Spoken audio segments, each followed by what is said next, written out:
하버드에서 철학을 공부하고 1948년 노벨 문학상을 수상한 작가 T.S. 엘리엇의 황무지라는 시가 있습니다. 그 시의 시작 부분을 보면 사울은 잔인한 달, 죽은 땅에서 라일락을 키워내고 기업과 욕망을 뒤섞고 봄비로 잠든 뿌리를 뒤흔든다.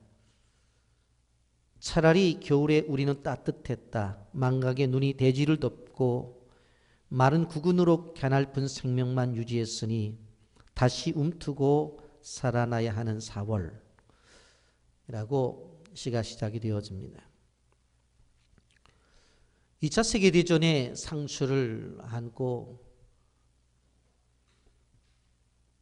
정말 황무지 같은 세상을 바라보고 있는 시인의 눈 속에 아름다운 자연 속에서 바로 새싹이 돋아나는 것을 보면서 오히려 역설적 잔인함을 그렇게 노래한 것을 볼 수가 있습니다. 우리나라는 2014년 4월 16일 전 국민이 세월호에 침몰되는 광경을 생중계로 지켜봤어야 됐었습니다. 곧 같은 우리들의 아이들이 바닷속에서 나오지 않았으니 4월은 분명코 잔인한 달이었습니다. 그런데 지난 주일 4월 16일 우리는 부활 주일을 맞이하면서 축제의 예배를 드렸습니다.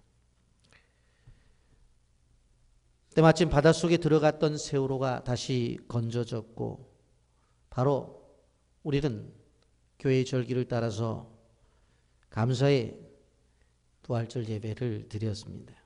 그리고 우리는 다시 한 주간이 지나 주님의 부활을 기억하고 기념하며 주일 예배를 드리고 있습니다. 이런 우리가 이 개신교에서 주일날 예배를 드리는 것은 바로 주님이 부활하신 날을 기억하고 기념하며 드리는 것입니다. 그렇기 때문에 1년에 한 번씩 부활 주일 예배를 드리는 것으로 끝나는 것이 아니라 오늘 우리는 바로 작은 부활절을 드린다라고 생각하면서 오늘 예배에 임해야 될 줄을 압니다. 많은 사건과 사고 속에서 4월달이 잔인한 달이지만 그러나 우리는 부활절이기에 소망을 품어보는 것입니다. 그리고 위로를 얻는 것입니다. 부활하신 주님이 계시기에 우리는 다시 한번 소망을 노래할 수가 있다라고 하는 것입니다. 우리는 요즘 요한복음에 나타나는 에고에미 나는 누구누구다 라고 예수님의 자기 표현에 대해서 말씀을 듣고 있습니다. 7개의 자기 선포를 했는데 나는 생명의 떡이다. 나는 세상의 빛이다. 나는 길이요 진리요 생명이다. 나는 부활이요 생명이다.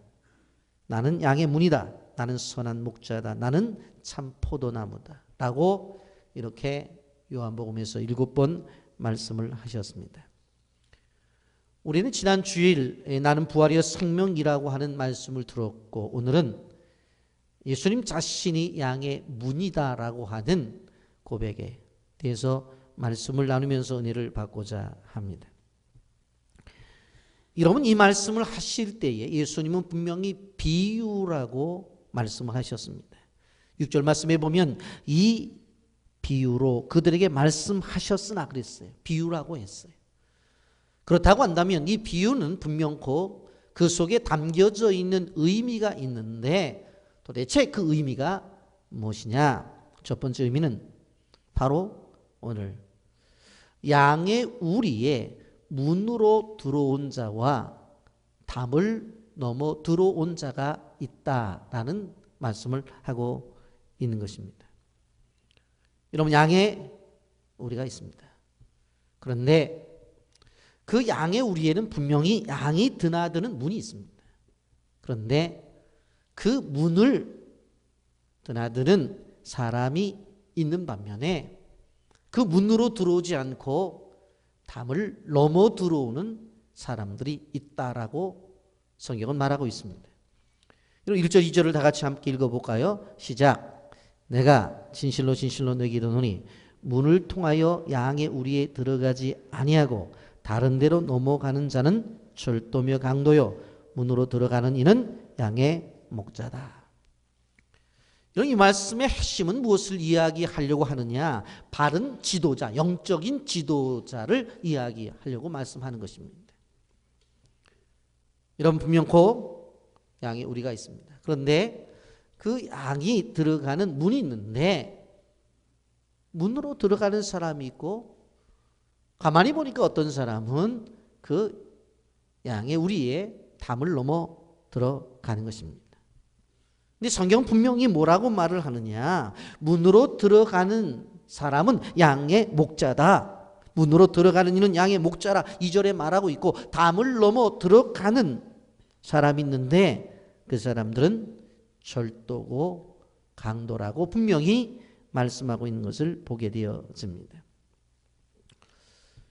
여러분 오늘날 하나님의 교회 안에 하나님의 성도들이 있는데 문을 통해 들어가는 사람들이 있고 바로 담을 넘어 들어가는 존재들이 있다라고 하는 것입니다.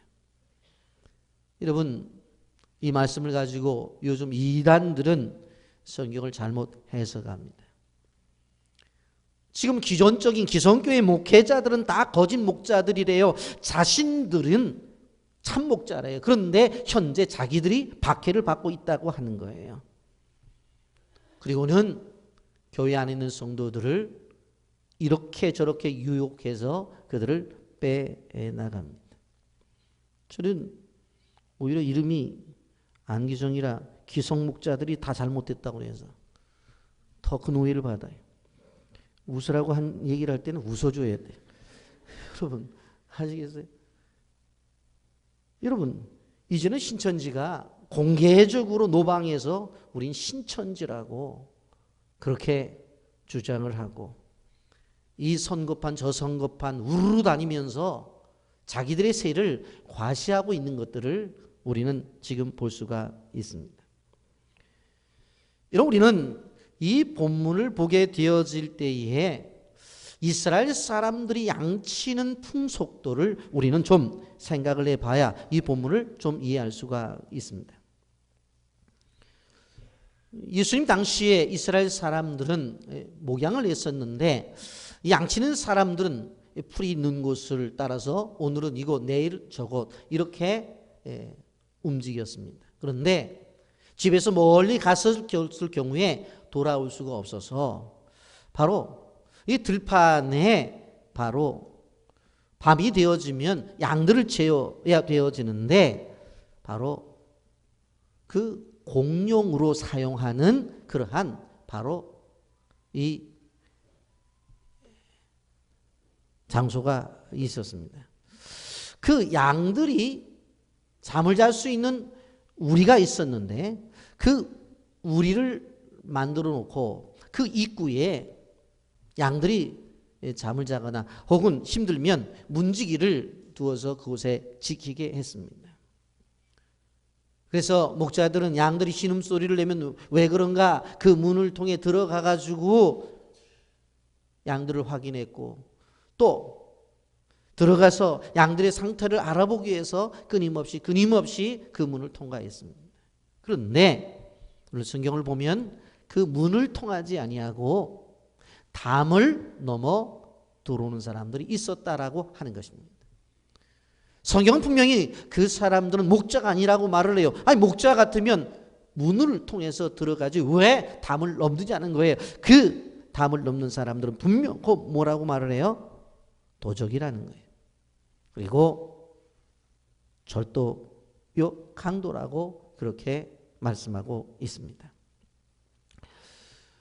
여러분 이스라엘 공동체를 두고 보게 되어질 때에 지금 바로 하나님이 보내신 목자는 누구냐? 예수님이신데 지금 담을 넘어 들어와서 그 양들을 바로 훔쳐가는 그 사람들이 절도고 강도인데 그것이 누구냐? 서기관들과 바리새인들이고 사두개인이라는 말씀입니다. 마태복음 23장에 가보면 바리새인들에게 신랄하게 꾸짖는 장면이 있는데 한번 볼까요? 마태복음 23장 1절 말씀 이렇게 말씀합니다. 다 같이 읽어보겠습니다. 이에 예수께서 무리와 제자들에게 말씀하여 이르시되 서기관들과 바리새인들이 모세의 자리에 앉았으니 그러므로 무엇이든지 그들이 말하는 바는 행하고 지키되 그들이 하는 행위는 본받지 말라. 그들은 말만 하고 행하지 아니하며 또 무거운 짐을 묶고 사람의 어깨에 지우되 자기는 이것을 한 손가락으로도 움직이려 하지 아니하며 그들의 모든 행위를 사람에게 보이고자 하나니 곧 그 경문 띠를 넓게 하며 옷수를 길게 하고 잔치의 윗자리와 회당의 높은 자리와 시장에서 문안 받는 것과 사람에게 랍비라 칭함을 받는 것을 좋아하느니라. 이렇게 말씀하고 있습니다. 서기관들과 바리새인들을 향해서 뭐라고 말해요? 그들이 모세의 자리에 앉았다고 그랬어요. 이스라엘 백성들에 있어서 모세는 민족을 구원한 지도자란 말이에요. 그 자리에 앉아서 말을 해요. 그런데 예수님 뭐라고 말씀해요? 말하는 거 옳은 말을 하니까 말하는 거 지켜라. 그런데 그들의 행위는 본받지 말아라. 왜 그래요? 말만 하고 다른 사람들은 무거운 짐을 지게 하고 자기는 손가락 끝도 까딱하지 않는다는 거예요. 그리고는 다른 사람에게 보이려고 멋있는 옷을 입고 잔치에 있어서 윗자리에 앉으려고만 한다는 거예요. 그리고 시장에서 다른 사람들에게 문안 받는 것, 인사 받는 것만 원한다고 하는 겁니다. 오늘날 교회도 마찬가지입니다. 교회 내에서 보면 소리는 있어요. 근데 일만 시켜요. 자기는 힘든 일을 하지 않아요. 집사님 이거 해달라고 말해요. 집사님 저거 해달라고 말해요. 말은 해요. 말은 해. 그 소리가 커서 그 사람 일을 다 하는 것 같은데 가만히 유심히 보면 전혀 일하지 않아요. 손 하나 까딱하지 않아요. 소리만 날 뿐이에요. 그렇게 하지 말라는 것입니다. 바리새인들이 가지고 있는 것이 무엇입니까? 언행의 불일치였습니다. 한마디로 말하면 외식이었다는 거예요. 정작 행동 속에서는 하나님이 인정하시는 행동이 나타나질 않았어요. 말은 잘하죠. 어떤 일이 있으면 주님이 하셨습니다. 아멘입니다. 할렐루야. 그렇게 고백을 하지만 영적인 말이 입에는 늘 외쳐지는데 실질적으로 내용적으로 보면 삶 속에서는 주님의 손길이 보이지를 않는다는 거예요. 여러분 우리는 기억해야 돼요. 여러분 유대인들은 토라, 꼭 율법을 다 암기를 했어요. 율법의 조항들을 늘 그들은 알고 있었어요. 그런데 그러한 율법의 조항들을 가지고 어떻게 했어요? 다른 사람들을 정죄하는 거예요. 저것은 1조항에 틀렸다. 저 집사가 하는 일들은 2조항에 틀렸다는 거예요. 저 집사가 하는 것은 3조항에 틀렸다는 거예요. 그러면서 오히려 자신에게 주신 말씀을 가지고 자신을 비추는 것이 아니라 다른 사람을 비추어서 정죄하고 있다라고 하는 것입니다. 그래서 예수님은 이러한 사람들을 향해서 눈먼 지도자라고 9장에서 말씀하고 있는 것입니다. 여러분, 이들이 성경을 잘 알고 있었다고 그랬죠. 근데 사실 잘 알고 있는 것이 아닙니다. 그들은 이미 창세기 3장 15절을 알고 있었어요. 여자의 후손이 누군가를 메시아로 올 것인가를 그들은 기억하고 있었어요. 창세기 12장을 보면서 아브라함의 계보 속에서 바로 메시아가 탄생될 것을 알았어요. 출애굽기 12장을 보면서 바로 6월절 어린 양의 죽음을 보면서 바로 자신들을 위해서 죽으실 분이 온다는 것을 알았어요. 레위기를 그들은 알고 있었기 때문에 속죄의 죄물로 바로 메시아가 올 것을 알고 있었어요. 그런데 정작 알고는 있지 믿지는 않는 거예요. 민수기를 보면서 장대 위에 달린 그러한 노뱀이 있어서 그를 바라볼 때 구원을 받는다는 것을 알고 있었어요. 그런데 정작 믿지는 않는 거예요. 성경을 그렇게 외우면서 인정을 하지를 않으려고 그래요. 이게 이들의 문제였던 것입니다. 여러분 그래서 요한복음 9장에서 맹인을 고치면서 예수님이 그렇게 말씀하시는 거예요. 야, 너희들이 육신의 눈이 먼 저들을 향해서 뭐라고 말하지만 너희들은 영적으로 눈이 먼 자들이다. 그렇기 때문에 오늘 본문에서 말씀하고 있는 것은 뭐냐 하면 당시의 거짓 지도자들, 그 사람들은 문으로 들어온 사람이 아니라 담을 넘어 들어온 사람들이라 하는 것입니다. 오늘 본문에서 두 번째의 비유는 양과 목자의 관계입니다. 여러분들 양과 목자의 관계를 잘 아실 것입니다. 여러분 3절부터 5절까지 보면 이렇게 말합니다. 문지기는 그를 위하여 문을 열고 양은 그의 음성을 듣나니 그가 자기 양의 이름을 각각 불러 인도하여 내느니라. 자기 양을 다 내놓은 후에 앞서가면 양들이 그의 음성을 아는 고로 따라오되 타인의 음성은 알지 못하는 고로 타인을 따르지 아니하고 도리어 도망하느니라. 양들이 뭐라고 말했어요? 음성을 듣고 따라간다는 거예요. 몰톤이라고 하는 분이 이스라엘을 여행하면서 자신의 체험담을 썼는데 그 체험담의 글을 그대로 읽어드릴게요. 어느 날 이른 아침 나는 베들레헴 근처에서 매우 신기한 광경을 보았다. 목자 두 사람이 있었는데 그들은 양떼들과 함께 동굴에서 밤을 새운 게 틀림이 없었다. 양들은 모두 섞여 있었고 목자들은 각기 다른 방향으로 갈 시간이 되었다. 둘 중에 한 목자가 양무리로부터 얼마쯤 떨어진 곳에 서서 각각 양의 이름을 부르기 시작했다. 첫째, 둘째, 셋째 이름을 부르니까 댓마리아 양이 그를 향해 달려나갔다. 이렇게 해서 그는 자기의 양들을 다 불러냈다. 참 신기합니다. 참 신기해요. 목자들이 바로 들에 나가서 목초지를 따라 움직이게 되어질 때에 풀을 먹이고 나서 바로 공동 우리에 다 집어넣습니다. 근데 성경에 보게 되어지면 무슨 이야기입니까? 그들의 이름을 각각 부르는데 그 목소리를 듣고 양을 따라 나왔다라고 하는 것입니다.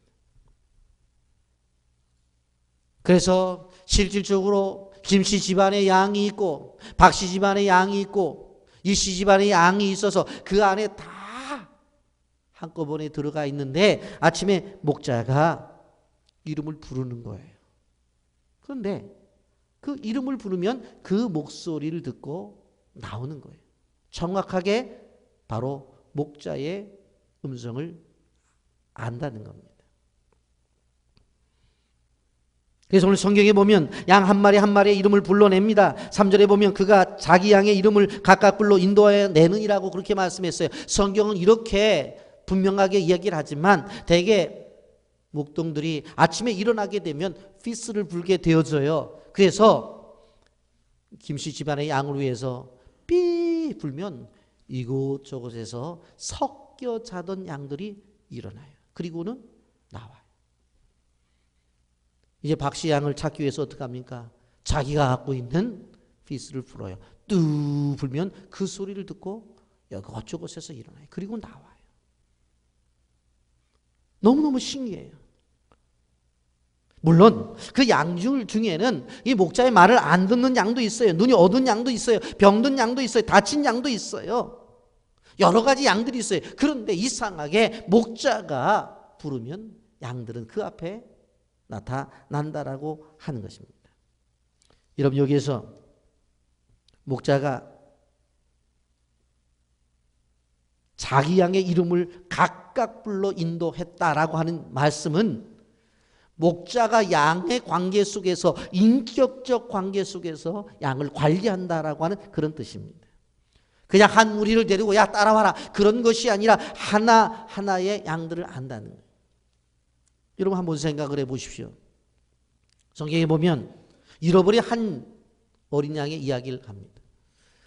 이런 100마리가 있어요. 그런데 그것을 세기가 쉬운 줄 아세요? 어려워요.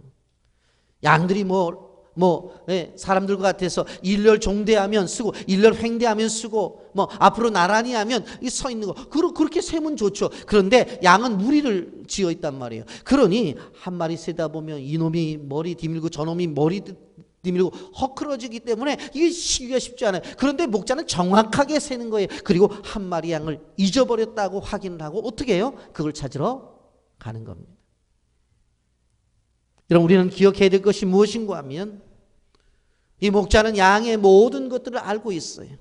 어떤 경우에는 아직도 교회는 나오지만 술을 끊지 못한 양도 있고 어떤 경우에는 담배도 끊지 못한 양이 있겠죠. 아직 믿음의 수준이 높질 않아서 어떤 양들은 불기만 하면 그 앞에 최고로 먼저 와서 목자의 얼굴을 쳐다보는 양도 있을 것이에요. 그러나 목자는 양들의 하나하나의 상태를 정확하게 알고 그걸 케어하면서 하나님의 나라로 향해서 나간다고 하는 것입니다.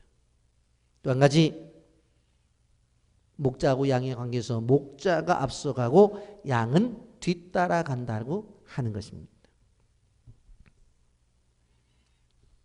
여러분, 히브리인들은 양을 치게 되어질 때에 목자가 이름을 외울 만큼의 숫자를 가지고 양을 쳤었습니다.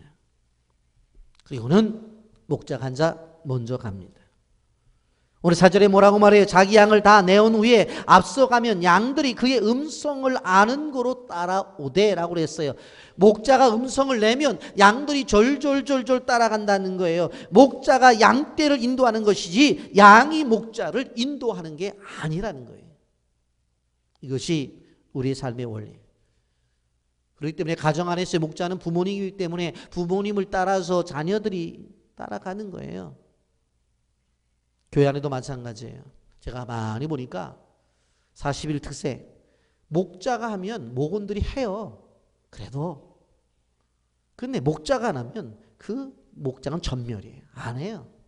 그리고 목자가 얼마나 중요해요. 목자가 그렇게 중요한 거예요. 리더가 중요한 거예요. 그래서 교회 안에 리더자라고 말하는 사람들이 바른 리더십을 갖게 되어질 때에 그 교회가 건강한 교회가 되어지는 것이지, 리더자가 목자가 져서 야 니들 먼저 가. 왜요? 난 뒤따라갈게. 그런 원리는 있지 않다라고 하는 거예요.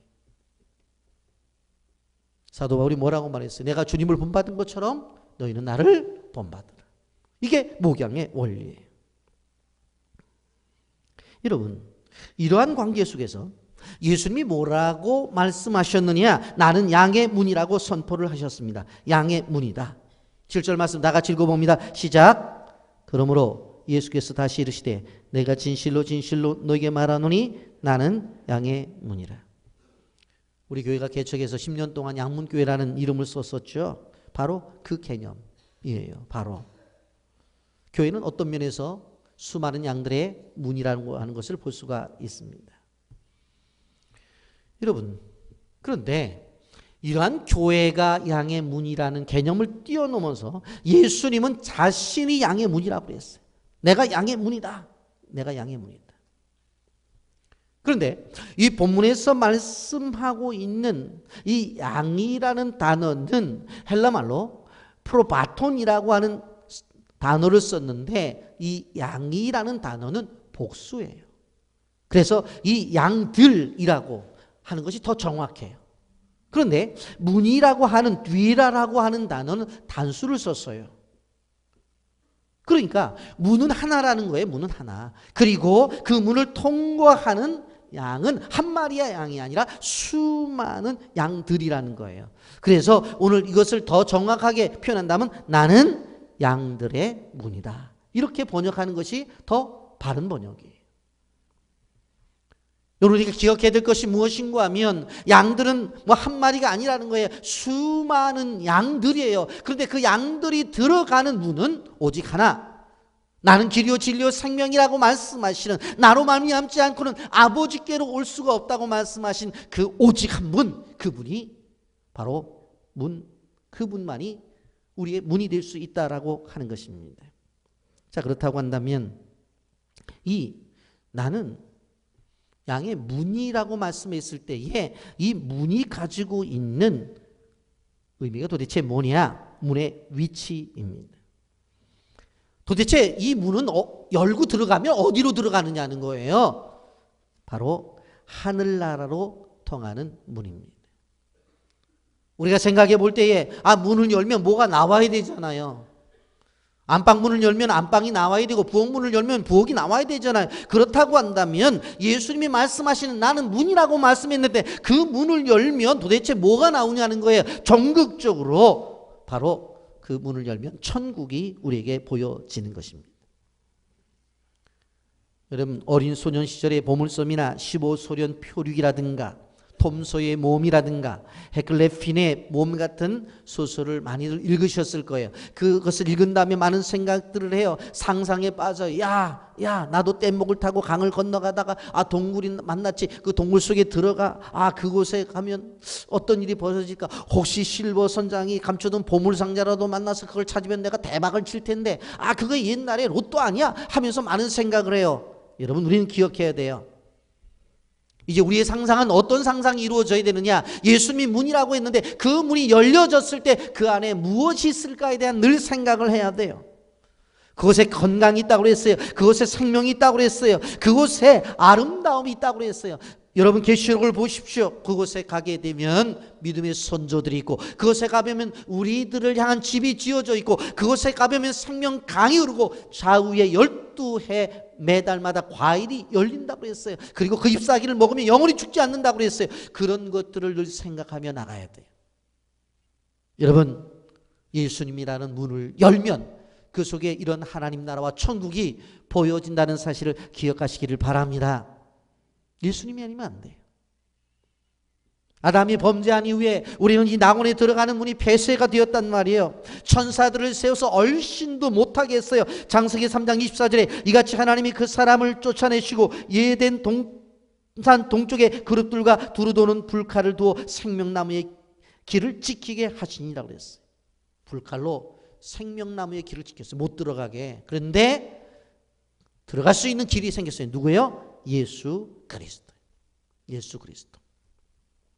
히브리서 4장 16절, 그러므로 우리는 긍휼하심을 받고 때를 따라 돕는 은혜를 얻기 위하여 은혜의 보좌 앞에 담대히 나갈 것이.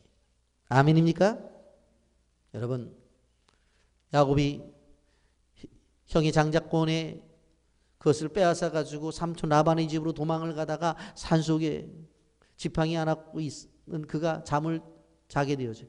그래서 아무것도 가져온 곳이 없으니까 돌 하나 갖다가 놓고서는 거기서 베개하고 잠을 자요. 그런데 그 속에서 무슨 일이 벌어져요? 사닥다리가 하나 섰는데 땅에서부터 어디까지? 하늘까지. 중간이 아니에요. 하늘까지. 그리고는 하나님의 사자가 오르락내리락 하면서 뭐라고 말해요? 너 누운 땅을 내게 줄 것이다. 약속의 말씀을 주셔요. 예수 그리스도를 통해서 우리는 기억해야 되는 것이 무엇인가 하면 하나님 나라로 연결되어지는 문이 우리 앞에 있기 때문에 바로 그 문을 통해서 주시는 축복을 받아야 된다는 것을 기억하시길 바랍니다. 두 번째로, 이 문은 어떤 문이냐? 세상 속에서 우리는 열어야 될 문이 너무나 많아요. 취업의 문도 있습니다. 또 직장생활을 하면서 승진의 문도 있습니다. 결혼의 정년기에 있는 사람들은 결혼의 문도 있습니다. 교회에서 보면 선교의 문도 있습니다. 끊임없이 열려야 될 문이 있는데 이 모든 것들이 무엇입니까? 예수 그리스도의 이름으로 열릴 수 있다는 거예요. 그걸 우리가 알아야 돼요. 세상이 힘들고 어려운 거 알아요. 그러나 예수님의 이름으로 문을 열면 취업의 문도 열리고 남들이 안 된다고 하는 진급도 되어지는 것이고 힘들다고 하는 학교도 들어갈 수 있는 것이고 남들이 정말 불가능하다고 말하는데 어느 날 목사님 주보에 광고 내주세요. 청첩장 가져온다니까요. 네? 다 누구의 힘으로? 예수 그리스도의 힘. 여러분, 그러므로 성도들은 양떼이기 때문에 누구를 문으로 삼아야 돼요? 예수님을 문으로 삼아야 돼요. 제가 이야기하는 것이 아니라 성경이 말하잖아요. 내가 문이다. 내가 문이다. 나를 통해서 열고 들어가라는 거예요. 이것은 가장 안전한 문이에요. 이것은 세상에서 누구도 줄 수 없는 최선의 문이에요. 세상 사람들은 갈등하고 혼란에 빠져 있어요. 그러나 이 문으로 들어가게 되어지면 절대적으로 손해 안 봐요. 우리는 결정하죠. 어떻게 결정해? 우리가 판단했기 때문에. 우리가 선택해요. 그런데 뒤에 가서 후회할 때가 많아요. 그러나 예수 그리스도를 통해서 결정하면 절대로 후회될 일이 없다는 사실을 여러분들 기억하시기를 바랍니다. 아무리 취업이 어려워도 취업의 문이 열려요. 여러분, 아무리 결혼이 힘든 세상이라도 결혼의 문이 열려요. 왜? 예수님이 우리의 인생의 문이시기 때문에. 자, 그러면서 오늘 한 가지 더 우리가 기억하며 말씀을 정리할 것은 도적의 목적과 주님의 목적을 본문에서 분명히 이야기를 하고 있어요. 10절 말씀 다 같이 함께 읽어봅니다. 시작. 도둑이 오는 것은 도둑질하고 죽이고 멸망시키려는 것뿐이요 내가 온 것은 양으로 생명을 얻게 하고 더 풍성히 얻게 하려는 것이냐. 아멘. 자, 도둑이 오는 목적이 뭐예요? 도둑질하고 죽이고 멸망시키려고 오는 거예요. 근데 예수님이 온 것은, 내가 온 것은 양으로 생명을 얻게 하고 그 다음에 더 풍성히 얻게 하려, 늘 풍성한 삶을 위해서 오셨다라고 하는 것입니다. 담 넘어 들어왔어요. 도둑이라고 그랬어요. 그 도둑질을 하고 죽이고 멸망시킨다고 그랬어요. 여러분, 그런데 저는 설교를 준비하면서 이 본문을 보면서 깜짝 놀랐어요. 왜 그런가 하면 여기에 도둑질하고 죽이고 멸망시킨다라고 하는 품사를 뭐로 썼냐면 동사를 사용했어요. 끊임없이 움직인다는 거예요. 한 번 도둑질하고 한 번 죽이고 한 번 멸망시키는 것이 아니라 이 도둑질과 죽이고 멸망시키는 것이 끊임없이 반복되어지고 끊임없이 움직인다는 거예요. 어제만 하고 아유 손 털자 오늘은 안 한다 그게 아니에요. 어제도 하고 오늘도 하고 내일도 하는 거예요. 올해도 하고 내년도 하는 거예요. 끊임없이 도적은 바로 도둑질하고 죽이고 멸망시키는 일을 끊임없이. 여러분, 그러면서 제가 8절의 말씀에 보면서 또 하나 놀란 것은 바로 예수님의 앞서서 온 자들은 절도요 강도라고 했는데 여기에서 이 원문을 보니까, 시제를 보니까 they were라는 단어를 쓰지 않고 they are라고 썼어요. 과거형이 아니라 현재형이에요. 현재. 이 도둑들이 어떻게 한다는 거예요? 지속적으로 지금도 행하고 있다는 거예요. 여러분, 어제 하고 오늘 해요. 그럼 내일은 안 한다는 것이 아니래. 여러분, 시제상으로 볼 때 현재라고 하는 것은 계속해서 바뀌어지죠. 여러분, 1시간 후도 우리가 1시간 후면 현재가 되는 거예요. 오늘을 살아가지만 내일도 내일의 현실 속에서는 또 현재가 되는 거예요. 올해를 살아가지만 내년도 현재가 되어지는 거예요. 그러니까 끊임없이 과거가 아니라 현재의 상태 속에서 도둑질하고 죽이고 멸망시키는 거예요. 끊임없이 움직이는 거예요. 사단의 세력들은 그래요. 악한 세력들은 그래요. 여러분, 당시의 종교 지도자들, 마태복음 23장에 보면 사두개인들을 성전을 이용하여 재산을 모으고 로마의 정권과 적당히 결탁해서 백성들을 수탈을 했죠. 바리새인들은 양들의 형편을 생각하지 않았어요. 잘못된 것은 백성들에게 뒤집어 씌웠어요. 그리고 자기들은 높은 자리에 앉아서 명령만 내렸단 말이에요. 그래서 주님은 그들을 향해서 회칠한 무덤이라고 말씀을 하셨어요. 천국에 나가는 것들을 자기도 못 들어가면서 다른 사람들 들어가는 것을 막았다고 말씀하고 있어요. 여러분, 오늘날 이 시대의 영적인 강도는 도대체 누구냐? 사단의 세력들이에요.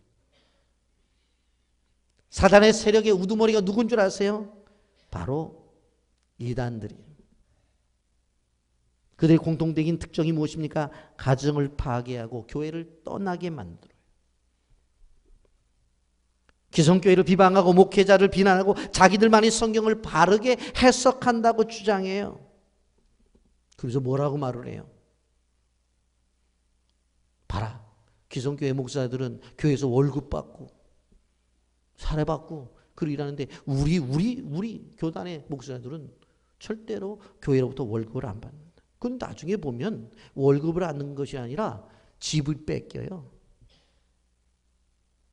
여러분, 우리가 알아야 되는 거예요. 기존의 목사님들 존중하지 말아라. 그리고 자기 교주들을 신격해와요. 자기 교회들만 믿어야 된다고 그래요. 100% 이단입니다. 어둠의 역사들이 임한 거예요. 특별히 교회에 알리지 말고 성경 공부를 하지 마. 목사님에게 알리지 말고 예언을 받으러 다니자. 100% 이단입니다. 여러분,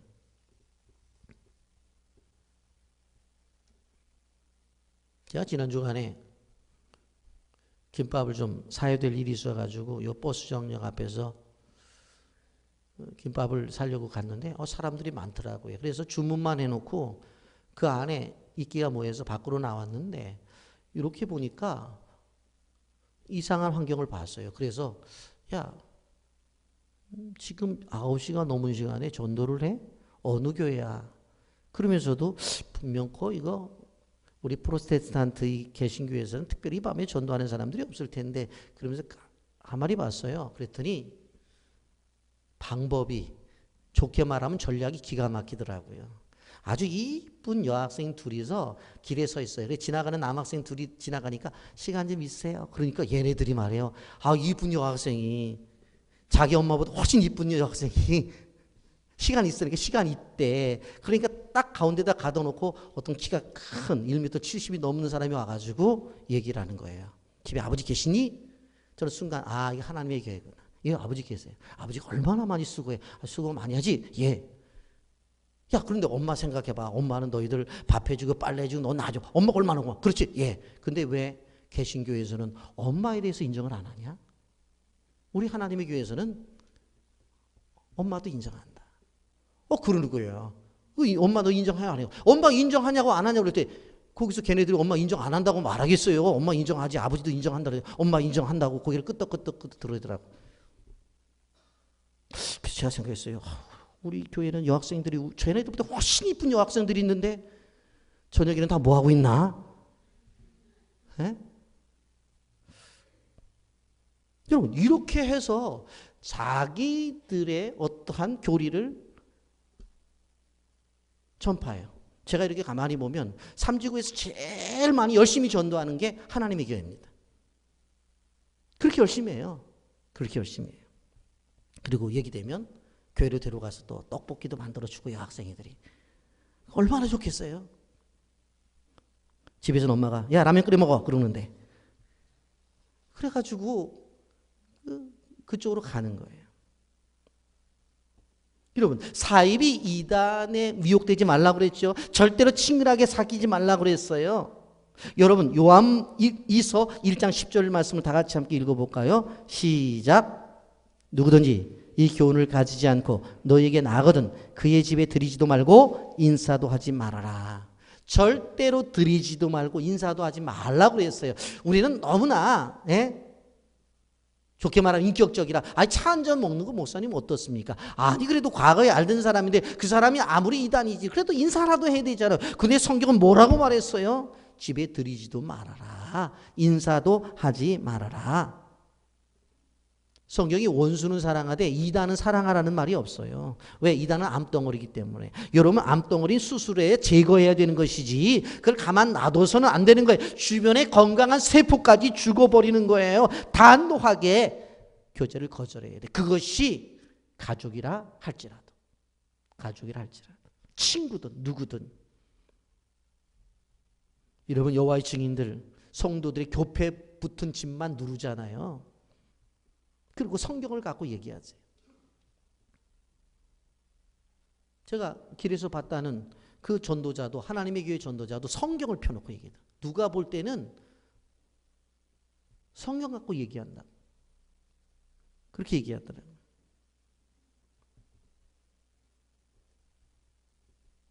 하나님 오므리에 대해서 들어봤느냐고. 안상홍 증인의 상대해서는 안 돼요. 여러분 우리가 양이라고 그랬는데 양이 늑대와 싸워서 이길 수 있나요 없나요? 어려워요 문제가? 양은 늑대와 싸워서 이길 수가 없습니다. 그러면 양을 위해서 누가 싸워줘야 돼요? 목자가 싸워줘야 되는 거예요. 그렇기 때문에 시편 23편에 뭐라고 말했어요? 주의 지팡이와 막대기가 있는 거예요. 이걸 갖고 해야 되는데 요즘 극성맞은 양들이 지가 어떻게 해보고 어떻게 하든지 간에 목사님 편하게 해드려야 되지 그러고 나서서 본인이 해결하려고 하다 어느 때 되면 그 자리에 앉아 있을 수 있어요. 제가 이런 얘기를 하면 오해할지 모르지만 교회들마다 다 신천지에서는 어느 교회 담당 어느 교회 담당을 다 정했어요. 그래서 가끔가다 그 교회 가서 앉아서 그 교회에 대한 상황을 다 보고를 해요. 우리 교회도 다 보고돼요. 주일날 몇 명이 모이고 설교는 뭐로 했고 주보까지 다 보고가 돼요. 그래서 2부 예배와 앉아있는지 3부 예배와 앉아있는지 저도 몰라요. 제가 알면 가만 놔두겠어. 일어서 나가라고 그러지. 근데 앉아있다고 웃는다고 저는 뭐 설교 듣고 은혜 받는 것 같은데 이걸 몰랐지. 그럴 수도 있어요. 이게 이단이에요. 이단. 무서운 거예요. 여러분. 자, 그러면 예수님 목자로 우리에게 오셨는데 말씀을 정리하면서 좀 세 가지 정도 생각해 보려고 합니다. 예수님이 목자로 오신 목적이 도대체 뭐냐? 요한복음 10장 10절입니다. 도둑이 오는 것은 도둑질하고 죽이고 멸망시키려는 것뿐이요 내가 온 것은 양으로 생명을 얻게 하고, 첫 번째 생명을 주시기 위해서 오셨다. 9절에 보면 내가 문이니 누구든지 나로 말미암아 들어가면 구원을 받고 구원을 받는다. 구원을 받는다고 했어요. 주님을 통해서 우리가 얻는 것이 뭐예요? 구원이고 생명을 얻는다. 요한복음 11장 25절 26절 예수께서 이르시되 나는 부활이요 생명이니 나를 믿는 자는 죽어도 살겠고 무릇 살아서 나를 믿는 자는 영원히 죽지 아니하리니. 내가 이것을 믿으니 생명 주시기 위해서. 아멘. 그냥 숨쉬고 연명하는 정도로 하는 것이 아니라 하나님의 나라에 갈 때까지 영원한 생명을 약속하셨습니다. 아멘입니까?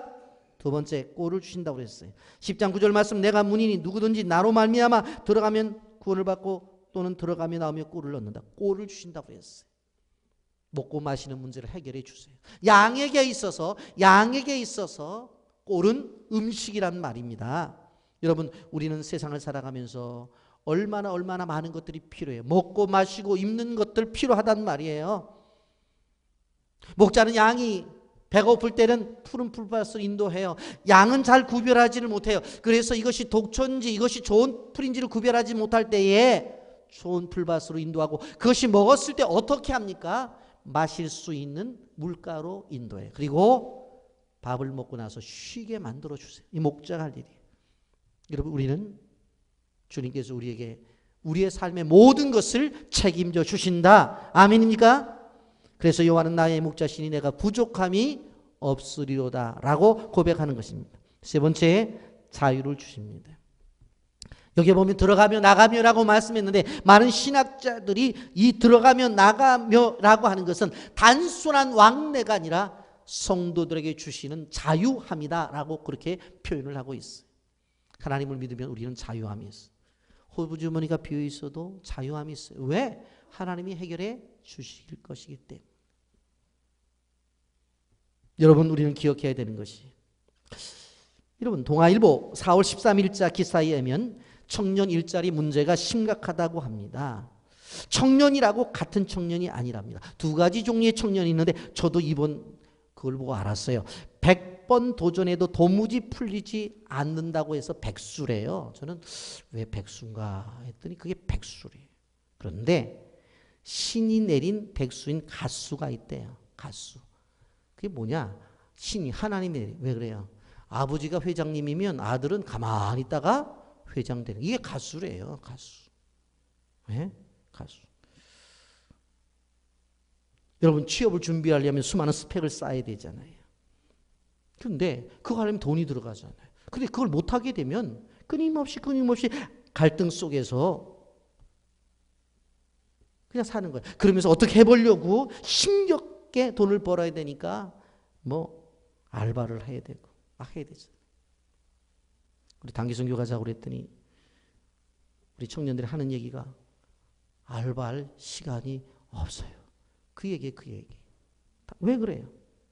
이게 100번 도전해도 풀리지 않는 백수. 근데 가수 같으면은 우리 좀 데려가세요. 돈은 걱정하지 마시고. 뭐 그렇게 나오겠죠.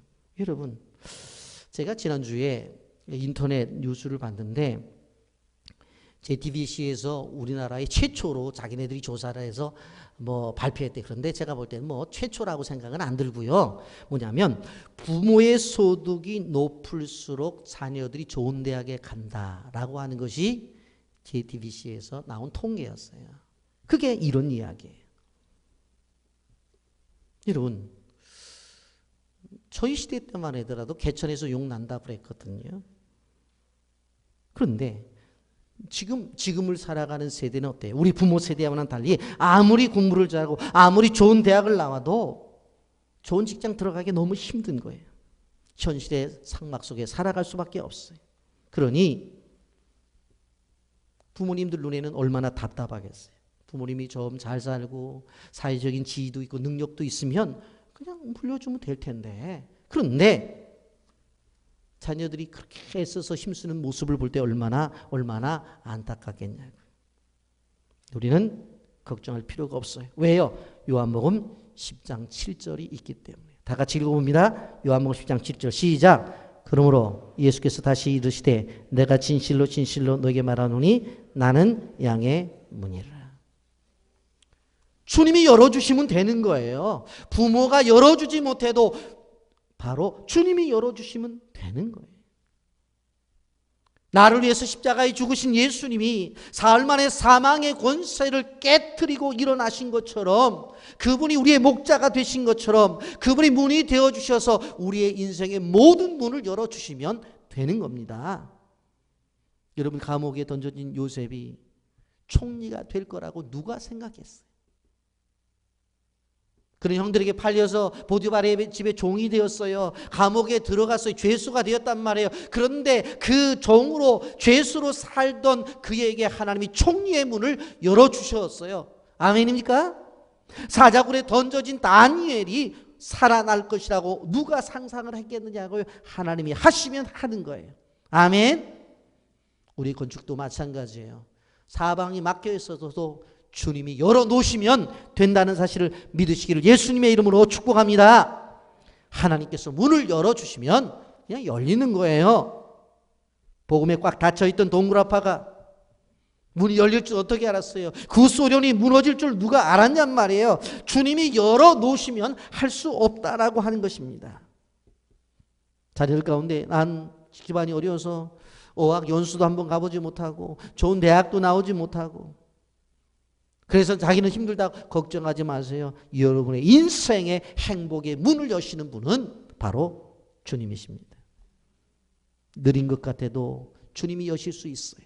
지금은 뒷걸음치는 것 같은 퇴보해도 주님이 여실 수 있어요. 그러기 위해서 우리가 해야 될 것은 그 주님을 목자로 삼는 것입니다. 주님을 신뢰하십시오.